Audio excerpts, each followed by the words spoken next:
Few cities in the world have a more thriving restaurant scene than Chicago. And joining us for this morning's dish is Rick Bayless, one of Windy City's most prominent chefs.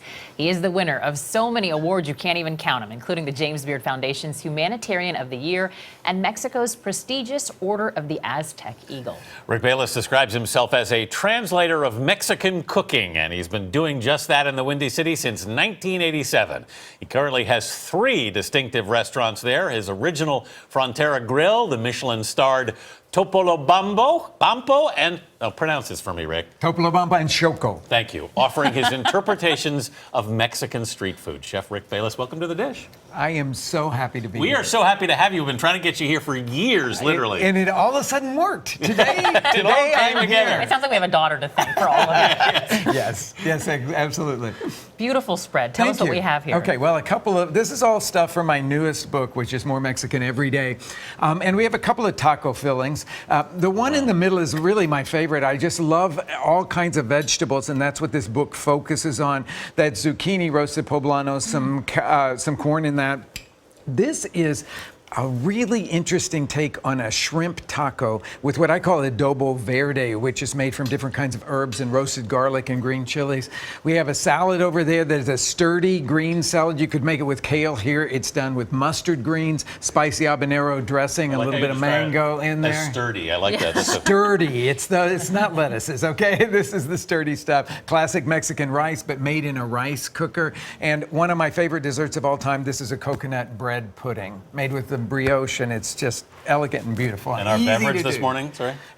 What can I say? It's early very for nice this, looking. but this is a mezcal. It's never too early. It's a mezcal margarita. Mezcal smoky. It's the sort of more rustic cousin, shall we say, to tequila, made with a little brandy and some Peychaud bitters and some lime juice. And You were getting that smokiness is really nice. I love it. It's Yeah. one of my absolute favorite drinks. Right now, I'm super into mezcal, so I love it. You know, when you look at your background, it seems like you certainly were born into a family of cooks. Everybody cooked. When did the interest in Mexican cooking first sort of start for you? I really got into Mexican cooking through Mexican culture. Right. And I fell in love with Mexico. I went there all through high school, majored in Spanish language and Latin American studies in college. Yeah. And that's what took me to Mexico. Right. But then I realized at one point when I was like really deeply into the cultural thing that I should put my love for food together with my love for Mexican culture and just really focus on the way that Mexico expresses itself through its food. Because, you know, you learn so much from a culture just by eating a meal. One thing I thought was really interesting in reading about you was that you take your staff to Mexico. Is it every year? Every year, yes. Yes. Actually, more than once, but we do one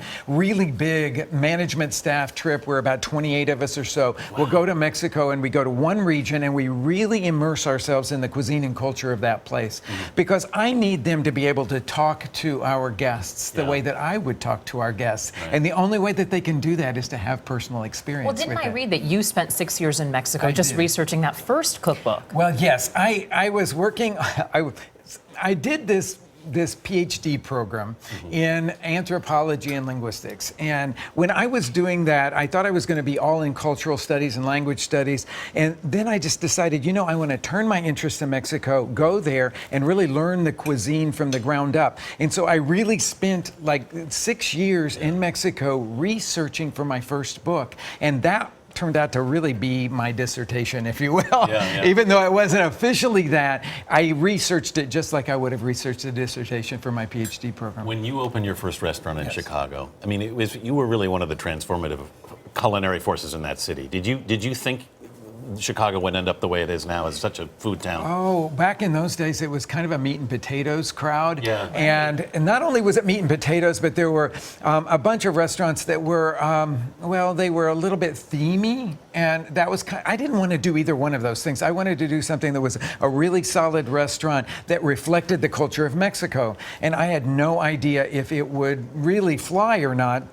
But there were so many Mexicans living in Chicago, and that meant I had the accessibility to all these great ingredients. Right. That's why I settled in Chicago. Well, in a couple weeks, you have Chicago Gourmet coming up, and you've been involved in this since the beginning. Since the beginning. It's our premier food event. You know, it's just so much fun, and I do the big kickoff demo for it every year. I really love this event because you get a chance to taste the food from all of the local chefs. We bring in people from other parts of the United States, loads of demos, tasting tents, on and on and on. It's so much fun. Well, as Anthony can attest, I've been so excited to have you. I think you do amazing work helping small farmers get financial sort of individualism. Through our Frontera Farmer Foundation, yes. As we hand you this dish, Yes. and we get your signature on it, we want to ask you if you could have this meal with any person, past or present, who would that person be?